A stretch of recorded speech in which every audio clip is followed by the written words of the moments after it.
Okay, yang ni video yang ketiga tentang liability semasa. Okay, liability semasa kan ada banyak kan. So, sambung lagi tentang liability dijangka. Hari itu cikgu sudah ajar tentang warranty atau belanja jaminan. So, hari ini pula another one, tuntutan kes mahkamah. Okay, ini tuntutan kes mahkamah kemungkinan berlaku dan amount dia boleh dijangkakan. That's why dia juga di bawah kurungan liability dijangka. So dia boleh direkod dalam buku kerana you can anggarkan the jumlah kerugian. Okay, boleh rekod dalam buku dengan sejumlah wang yang diperuntukkan dengan tujuan pembayaran liability itu. So you can record in a book and save some money for that purpose. Okay, so contoh perniagaan yang buat sebegini ialah biasanya syarikat yang menjalankan aktiviti perkilangan, okay, yang boleh menyebabkan pencemaran alam sekitar, seperti kilang plastik, kilang besi. Okay, so audit mungkin boleh mencemarkan alam sekitar dan they always prepared that mungkin adanya kes mahkamah. Okay. So satu perkara penting seperti warranty juga, kita boleh rekod belanja, satu akaun belanja kes mahkamah walaupun liability itu belum wujud, kerana you sudah kemungkinan besar akan berlaku. So you can record as belanja kes mahkamah first. Okay. So samalah dengan warranty, kita boleh buat sedemikian kerana dia selaras dengan prinsip pemadanan. Tempoh pembuatan produk, masa kita buat produk itu, okay, the produk yang boleh mencemarkan alam sekitar, boleh padankan, so you will get the product, you will get hasil, right, untuk jual, so you will get hasil. So hasil boleh dipadankan dengan belanja yang terpaksa kita bayar untuk buat produk tu. So dia memang selaras dengan prinsip pemadanan. Walaupun belanja ini belum wujud lagi, tetapi kemungkinan besar akan wujud. Okay, belanja pembuatan produk terpaksa ditanggung. Ini the case mahkamah. So you can wujudkan sebagai belanja. Kita anggap dia berlaku pada tempoh yang sama. Masa you buat produk itu, mungkin you perlu tanggung kos itu. So dianggap berlaku pada tempoh yang sama. So we can record sebagai belanja. Another reason juga kita rekod sebagai belanja kerana mematuhi prinsip konservatisme. Okay, ini adalah kemungkinan kerugian yang mungkin berlaku. Jadi dia boleh direkod sebagai belanja supaya keuntungan tidak terlebih nyata. So ini juga sama dengan warranty lah. Dia mematuhi prinsip konservatisme dan prinsip pemadanan.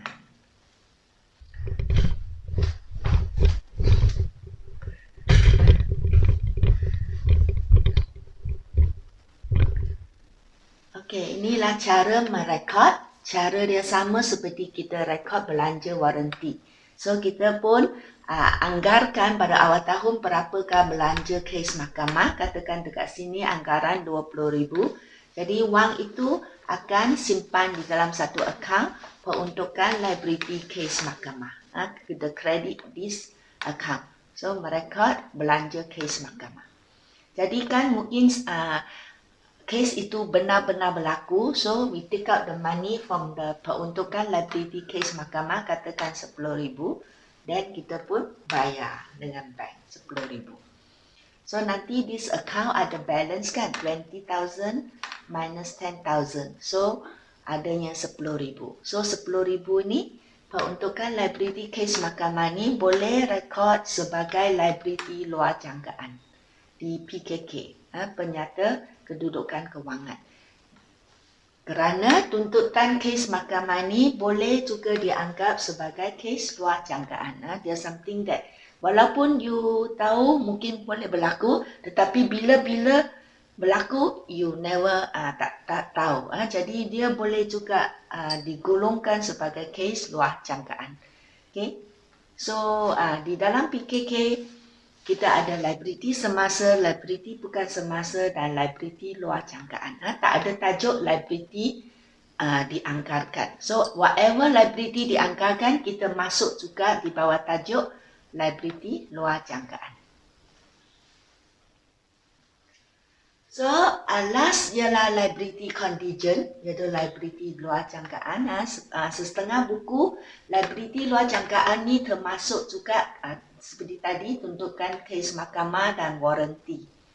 Okay, so supaya anda lebih faham, cikgu keluarkan warranty dan tuntutan kes mahkamah sebagai liability anggaran.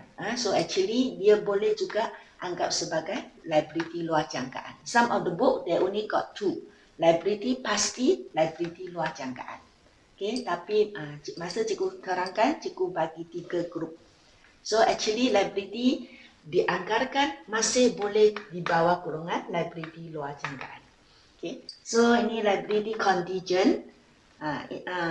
Cikgu keluarkan liability contingent ni. Cikgu anggap liability contingent ni betul-betul di luar jangkaan. So I put it as this topic.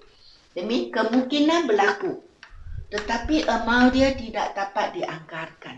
So maybe akan berlaku. So, tetapi mungkin juga tak berlaku. So, kemungkinan dia tak pasti. And amount dia pun tak pasti. So, kalau macam tu, kita tak rekod dalam buku lah. Okay, kita tak rekod dalam buku. Kita hanya catat sebagai nota kaki di bawah penyata kedudukan kewangan. So, kalau soalan dia minta buat journal, you kena letak dekat sana lah, tak ada catatan journal. Because this something that most probably tak happen, and we also don't know kalau happen how much we need to pay. So this sort of case tidak ada record dalam buku. Okay, hanya dicatat sebagai nota kaki saja di PKK. So some of the soalan STPM juga minta perbezaan, pernah keluar minta bezakan liability semasa dengan liability bukan semasa. So ini dia, kalau dia liability semasa, hutang yang perlu jelas dalam tempoh setahun. Liability bukan semasa, hutang boleh dijelas dalam tempoh lebih setahun. This one you know already. Cuma inilah, kalau dia minta 2 point, so you have to find another point. Ini point yang kedua. Liability semasa wujud disebabkan oleh urusan aktiviti perniagaan harian. Ada aktiviti harian biasalah seperti membeli barang niaga secara kredit. Jadi wujudlah ABB, akaun belum bayar. Dan liability bukan semasa pula wujud biasanya kerana kita membeli aset tetap. Kan you sudah belajar, kita beli peralatan dengan menerbitkan nota belum bayar.